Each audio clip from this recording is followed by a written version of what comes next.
بسم اللہ الرحمن الرحیم۔ ایک صحابی روتے ہوئے نبی کریم صلی اللہ علیہ وآلہ وسلم کے پاس آئے اور عرض کی، میں غریب ہوں، میرا رنگ کالا ہے، مجھے جنت میں داخل ہونے سے روک لیا جائے گا؟ آپ صلی اللہ علیہ وآلہ وسلم نے فرمایا، عمرو بن وہب کے گھر جاؤ اور اس سے کہو کہ اپنی بیٹی کی شادی تم سے کر دے۔ جب وہ گیا تو عمرو نے کہا، اپنی شکل تو دیکھو۔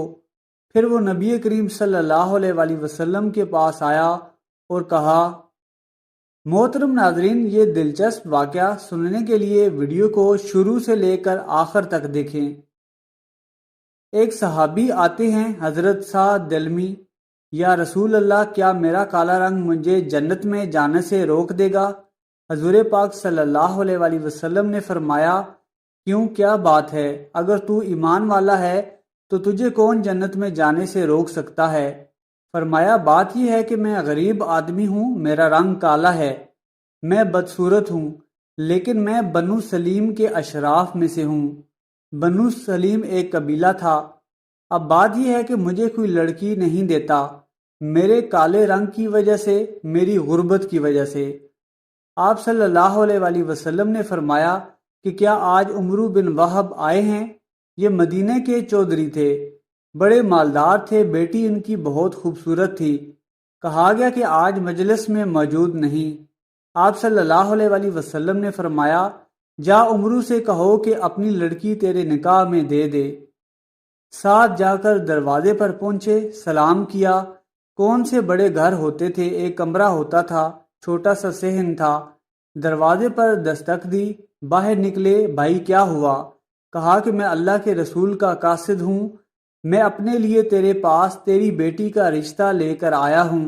انہیں یقین نہ آیا، بظاہر کہنے لگے، بھاگ جا، کہاں کی بات کرتا ہے؟ وہ تو بیچارہ پہلے ہی غریب تھا، غم کا مارا ہوا، اور ڈر کے مارے وہاں سے پیچھے ہٹا۔ بیٹی خوبصورت، حسن و جمال میں مشہور۔ بیٹی کے کان میں باپ کی اور سعد کی آواز آن پڑی۔ بیٹی نے پیچھے سے آواز دی کہ اے ابا جان، سوچ لو، یہ کیا کہہ رہے ہو تم؟ نبی کی بات کو ٹھکرا رہے ہو، ہلاک ہو جاؤ گے۔ میں تیار ہوں، نبی کے حکم کے آگے میں کالے گورے کو نہیں دیکھ رہی، میں نبی کے حکم کو دیکھ رہی ہوں۔ ساتھ سے کہنے لگی، جاؤ نبی کے پاس، میں شادی کے لیے تیار ہوں۔ لڑکی کے والد دوڑے بھاگے پیچھے آئے۔ آپ صلی اللہ علیہ وآلہ وسلم مسجد میں تشریف فرما تھے۔ جب دیکھا کہ عمرو آئے ہیں تو کہا، تو نے اللہ کے رسول کی بات کو ٹھکرایا۔ کہنے لگے، یا رسول اللہ، میرے ماں باپ قربان ہوں، خطا ہوئی معاف کر دیں، حکم کیجئے، کیا حکم ہے؟ فرمایا، اس سے اپنی بیٹی کی شادی کراؤ۔ عرض کیا کہ آپ نکاح پڑھیں۔ آپ صلی اللہ علیہ وآلہ وسلم نے نکاح پڑھا، 400 درہم مہر مقرر ہوا۔ آپ صلی اللہ علیہ وآلہ وسلم نے فرمایا، ساتھ جاؤ، لڑکی کو لے کر آؤ۔ بارات تو ہوتی نہیں تھی جس پر آج معلوم نہیں کتنے لاکھوں کروڑوں مسلمان خرچ کر رہے ہیں۔ حضور نبی کریم صلی اللہ علیہ وآلہ وسلم نے اپنی بیٹی کی شادی کی اور شام کو حضرت ام ایمن کو بلایا، کہا، ام ایمن، جاؤ میری بیٹی کو علی کے گھر چھوڑ آؤ۔ فرمایا، ساتھ جاؤ، بیوی کو لے کر آؤ۔ سعد نے کہا، یا رسول اللہ، میرے پاس تو ایک دمڑی بھی نہیں، میں 400 کہاں سے پیدا کروں؟ آپ صلی اللہ علیہ وآلہ وسلم نے فرمایا، اچھا چلو، گھبرانے کی کوئی ضرورت نہیں، جاؤ علی کے پاس، عثمان کے پاس اور عبد الرحمن کے پاس، ان سے کہو کہ تمہیں 200 درہم دیں، پھر تیرے پاس 600 درہم ہو جائیں گے۔ 400 سے مہر ادا ہو جائے گا اور 200 سے اپنا کوئی کام کر لینا، نہ گھر نہ کوئی در، کوئی اپنا کپڑا سی لینا۔ فرمانے لگے، بہت ہی اچھا۔ اس کے بعد حضرت علی، حضرت عثمان اور حضرت عبد الرحمن رضی اللہ تعالیٰ عنہم کے پاس گئے اور کہا، یہ معاملہ ہے، غور فرمائیں۔ انہوں نے خوش ہو کر 200 درہم سے بھی زیادہ دیا۔ اب کتنا زیادہ دیا یہ معلوم نہیں، بہرحال 600 سے زیادہ ہو گیا۔ اب صاحب بڑے خوش، کیونکہ ایک بڑی خوبصورت لڑکی سے نکاح کرنے لگا ہوں۔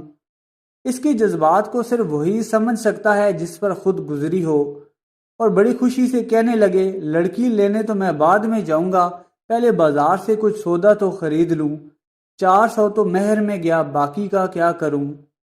انہوں نے کہا، کوئی چارپائی تو خرید لوں، کوئی کپڑا خرید لوں۔ اور کھانے پینے کا سامان ہی خرید لوں تاکہ میرا کچھ کام چل سکے، گھر کی شکل بن سکے۔ یوں ہی بازار میں داخل ہوئے، کانوں میں آواز پڑی، اے اللہ کے سوارو، اللہ کے راستے کی پکار ہے، نکلو۔ اعلان ہوا، اے مجاہدو، رسول اکرم صلی اللہ علیہ وآلہ وسلم جنگ کے لیے نکلنے کو ہیں، سب مجاہد جلد حاضر ہو جائیں۔ حضرت سعد رضی اللہ تعالیٰ عنہ نے یہ اعلان سنا تو سر آسمان کی طرف اٹھایا اور کہا، اے اللہ، میں ان پیسوں کو تیری اور تیرے نبی صلی اللہ علیہ وآلہ وسلم کی رضا کے لیے خرچ کروں گا۔ چنانچہ آپ نے ان پیسوں سے ایک گھوڑا خریدا، ایک نیزہ، ایک تلوار اور ایک ڈھال خریدی، امامہ باندھا، جنگ کی تیاری کی اور لشکر اسکلام کے ساتھ جا ملے۔ جنگ میں شریک ہوئے، بڑی بہادری کے ساتھ لڑے، کئی دشمنوں کو جہنم واصل کیا۔ آخر میدان جنگ میں ایک آواز گونجی، سعد کو نیزہ لگا اور وہ شہید ہو گئے۔ یہ قربانی تھی۔ اس جنگ میں شہید تو اور بھی صحابہ ہوئے تھے، لیکن حضرت سعد کی طرح نئی دلہن کو انتظار کرتے چھوڑ کر، دل کی حسرتیں دل ہی میں دبا کر شاید کوئی نہ آیا ہوگا، اس لیے ان کی قربانی دوسروں کی نسبت بہت مختلف تھی۔ اس قربانی کی شان نرالی تھی۔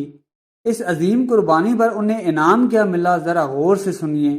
روایت میں ہے، جب آپ صلی اللہ علیہ وسلم کو حضرت سعد کی شہادت کی خبر ملی تو آپ صلی اللہ علیہ وآلہ وسلم تشریف لائے اور ان کا سر اٹھایا اور اپنی جھولی مبارک میں رکھ لیا اور اپنے کپڑوں سے ان کے چہرے کی مٹی صاف کی اور فرمایا، اے سعد، تمہاری خوشبو کتنی پیاری ہے، تم اللہ اور اس کے رسول کے کتنے پیارے ہو۔ آپ صلی اللہ علیہ وآلہ وسلم روئے، پھر مسکرائے اور اپنا چہرہ مبارک ایک طرف پھیر لیا اور فرمایا، رب کعبہ کی قسم، سعد حوض کوثر پر پہنچ چکے ہیں۔ صحابہ کرام نے عرض کیا، یا رسول اللہ صلی اللہ علیہ وآلہ وسلم، آپ پہلے روئے پھر مسکرائے اور چہرہ مبارک ایک طرف کو پھیر لیا، اس میں کیا حکمت تھی؟ آپ صلی اللہ علیہ وآلہ وسلم نے فرمایا، رویا میں سعد کی محبت میں تھا، اور اللہ پاک نے سعد کو جو مقام عطا فرمایا ہے، اسے جس عزت سے نوازا ہے، اسے دیکھ کر مسکرا دیا، اور میں نے دیکھا جنتی حوریں جو سعد کے نکاح میں دی گئیں، وہ دوڑتی ہوئی اس کی طرف آ رہی تھی، ان سے حیا کے سبب میں نے اپنا چہرہ پھیر لیا تھا۔ حضرت جلبیب رضی اللہ تعالیٰ عنہ ایک انصاری صحابی تھے جو نہ مالدار تھے نہ خوبصورت، نہ ان کا کسی بڑے قبیلے سے تعلق تھا، نہ ہی کسی منصب پر فائز تھے۔ ان کی خوبی صرف یہ تھی کہ وہ رسول اللہ سے اور رسول اللہ ان سے محبت کرتے تھے۔ ایک دن رسول اللہ صلی اللہ علیہ وآلہ وسلم نے مسکراتے ہوئے ان سے فرمایا، جلبیب، تم شادی نہیں کرو گے؟ سیدنا جلبیب رضی اللہ تعالیٰ عنہ نے عرض کیا، یا رسول اللہ، مجھ جیسے شخص سے اپنی بیٹی کی شادی کون کرے گا؟ میرا حسن و جمال، مال و دولت اور کوئی جاہ و منصب نہیں، بلکہ ایک فقیر بے نوا ہوں۔ لیکن رسول اللہ صلی اللہ علیہ وآلہ وسلم کی نظر ان کے دنیاوی معیار پر نہیں، بلکہ ان کی دینداری اور تقوی شعاری پر تھی۔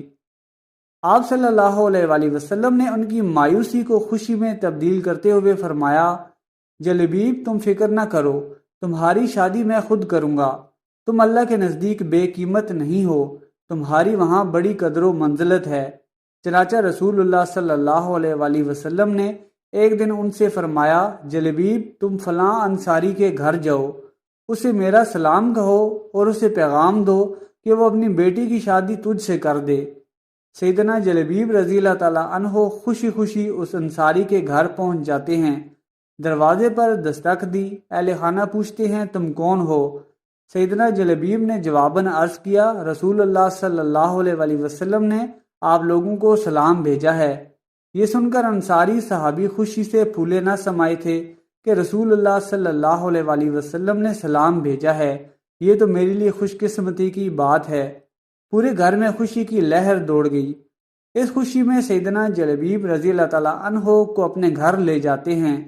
سیدنا جلبیب نے اپنی بات مکمل کرتے ہوئے کہا، رسول اللہ صلی اللہ علیہ وآلہ وسلم نے آپ کو سلام کے ساتھ یہ پیغام بھی بھیجا ہے کہ اپنی بیٹی کی شادی مجھ سے کر دو۔ صاحب خانہ نے جب یہ بات سنی تو سناٹے میں آ گئے، کیا یہ شخص میرا داماد بنے گا؟ اس کا نہ مال، نہ دولت، نہ حسن و جمال، نہ حسب نسب اور نہ منصب۔ اور کہنے لگا میں اپنے گھر والوں سے مشورہ کر کے تمہیں جواب دیتا ہوں۔ انہوں نے اپنی اہلیہ کو بلایا اور رسول اللہ صلی اللہ علیہ وآلہ وسلم کا پیغام سنایا کہ فرماتے ہیں کہ اپنی بیٹی کی شادی جلبیب سے کر دیں۔ یہ حسن اتفاق تھا کہ ساتھ والے کمرے میں پس پردہ ان کی دختر نیک اختر اپنے والدین کی گفتگو سن رہی تھی۔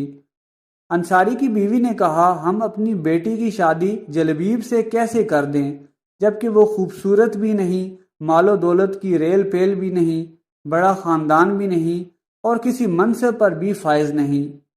ہم نے فلاں فلاں خاندان کی طرف سے آنے والے رشتوں کو مسترد کر دیا ہے۔ میاں بیوی دونوں اس قسم کی گفتگو کر رہے تھے جب سیدنا جلبیب رضی اللہ تعالیٰ عنہ مایوس ہو کر واپس جانے لگے تو لڑکی نے معاملے کی نزاکت کا احساس کرتے ہوئے اپنے والدین سے مخاطب ہو کر کہا کیا تم رسول اللہ صلی اللہ علیہ وآلہ وسلم کا حکم ٹالنے کے لیے سوچ بچار کر رہے ہو؟ آپ مجھے رسول اللہ صلی اللہ علیہ وآلہ وسلم کے سپرد کر دیں، وہ جہاں چاہیں اپنی مرضی سے میری شادی کر دیں۔ بیٹی کے پاکیزہ جذبات دیکھ کر والدین نے بھی سر جھکا دیا۔ کچھ دیر پہلے تک ان کے ذہن میں نہ تھا کہ وہ اس رشتے کو قبول نہ کرنے کی صورت میں رسول اللہ صلی اللہ علیہ وآلہ وسلم کے حکم کو نظر انداز کرنے والے بن جائیں گے۔ وہ اپنی بیٹی کی فہم و فراست اور اس کے خوبصورت فیصلے پر راضی ہو گئے۔ سیدنا جلبیب رسول اللہ صلی اللہ علیہ وآلہ وسلم کا پیغام پہنچا کر واپس چلے گئے۔ کچھ دیر بعد ذہین و فطین بیٹی کا والد نبی کریم صلی اللہ علیہ وآلہ وسلم کی خدمت میں حاضر ہوا اور عرض کرنے لگا یا رسول اللہ مجھے آپ کا پیغام ملا، آپ کا حکم سر آنکھوں پر، میں میرے اہل خانہ حتیٰ کہ میری بیٹی بھی آپ صلی اللہ علیہ وسلم کے فیصلے پر راضی ہے۔ ادھر رسول اللہ کو سیدنا جلبیب کے ذریعے بچی کے پاکیزہ جذبات اور سماع و اطاعت پر مبنی جواب کا علم ہو چکا تھا۔ آپ صلی اللہ علیہ وآلہ وسلم نے اسے ایک عظیم تحفہ دیا، اپنے مبارک ہاتھوں کو بارگاہ الہی میں اٹھایا اور دعا فرمائی اے اللہ ان دونوں پر خیر و بھلائی کے دروازے کھول دے اور انہیں زندگی میں مشقت اور پریشانی سے دور کر دے۔ اس بچی کی شادی سیدنا جلبیب رضی اللہ تعالیٰ عنہ سے ہو گئی۔ وہ جلبیب جو کبھی مفلس اور نادار تھے، رسول اللہ صلی اللہ علیہ وآلہ وسلم کی دعا کے نتیجے میں ان پر رزق کے دروازے کھل گئے۔ یہ گھرانہ بڑا سعادت مند اور بابرکت ثابت ہوا۔ اس گھرانے کو نبی کریم صلی اللہ علیہ وسلم کی اطاعت کا صلہ اس صورت میں ملا۔ اہل مدینہ اس کا اظہار ان الفاظ میں کرتے تھے، انصاری گھرانوں کی عورتوں میں سب سے زیادہ خرچ کرنے والا گھرانہ اسی لڑکی کا تھا۔ طلحہ بن عبید رضی اللہ تعالیٰ عنہ کہتے ہیں کہ میں حضور نبی کریم صلی اللہ علیہ وسلم کے ساتھ کھجور کے باغ سے گزرا تو آپ نے دیکھا کہ کچھ لوگ کھجور کا گابا مادہ میں ڈالتے ہیں۔ آپ صلی اللہ علیہ وسلم نے پوچھا یہ لوگ کیا کر رہے ہیں؟ لوگوں نے عرض کیا نر کا گابا لے کر مادہ میں ڈالتے ہیں۔ آپ صلی اللہ علیہ وسلم نے فرمایا میں نہیں سمجھتا کہ اس سے کوئی فائدہ ہوگا۔ یہ خبر جب ان صحابہ تک پہنچی تو انہوں نے ایسا کرنا چھوڑ دیا، لیکن اس سے درختوں پر پھل کم آئے۔ پھر یہ بات رسول اللہ تک پہنچی تو آپ صلی اللہ علیہ وآلہ وسلم نے فرمایا یہ میرا گمان تھا، اگر اس میں فائدہ ہے تو یہ کرو۔ میں تو تم ہی جیسا ایک آدمی ہوں، گمان کبھی غلط ہوتا ہے اور کبھی صحیح، لیکن جو میں تم سے کہوں کہ اللہ تعالیٰ نے فرمایا ہے تو وہ غلط نہیں ہو سکتا، کیونکہ میں اللہ پر ہرگز جھوٹ نہیں بولوں گا۔ حضرت ابو ہریرہ رضی اللہ تعالیٰ عنہ سے روایت ہے کہ ایک دیہاتی نبی کریم صلی اللہ علیہ وآلہ وسلم کی خدمت میں حاضر ہوا اور کہنے لگا کہ میری بیوی نے ایک ایسے بچے کو جنم دیا ہے جس کا رنگ کالا ہے۔ آپ صلی اللہ علیہ وسلم نے اس سے پوچھا کہ تمہارے پاس اونٹ ہیں؟ اس نے عرض کی کہ ہاں۔ آپ صلی اللہ علیہ وسلم نے پوچھا ان کے رنگ کیا ہیں؟ اس نے جواب دیا کہ ان کے رنگ سرخ ہیں۔ آپ صلی اللہ علیہ وسلم نے مزید پوچھا کہ کیا ان میں کوئی خاکستری رنگ کا بھی ہے؟ اس نے جواب دیا کہ ہاں ان میں خاکستری رنگ کے بھی ہیں۔ اس پر آپ صلی اللہ علیہ وسلم نے فرمایا تمہارا کیا خیال ہے کہ یہ خاکستری رنگ کے اونٹ کہاں سے آ گئے؟ اس نے جواب دیا کہ کوئی رگ ہوگی جس نے انہیں کھینچ لیا۔ آپ صلی اللہ علیہ وسلم نے فرمایا تو اس سے بھی کسی رگ نے ہی کھینچ لیا ہوگا۔ اللہ تعالی ہمیں حضور نبی کریم صلی اللہ علیہ وآلہ وسلم کی تعلیمات پر عمل کرنے کی توفیق عطا فرمائے، ہمیں سیدھے رستے پر چلنے کی استقامت عطا فرمائے اور ہمارا خاتمہ بالایمان فرمائے، آمین۔ ناظرین، ویڈیو اچھی لگی ہے تو چینل کو سبسکرائب کر لیں اور کمنٹ باکس میں سبحان اللہ لکھنا مت بھولیں۔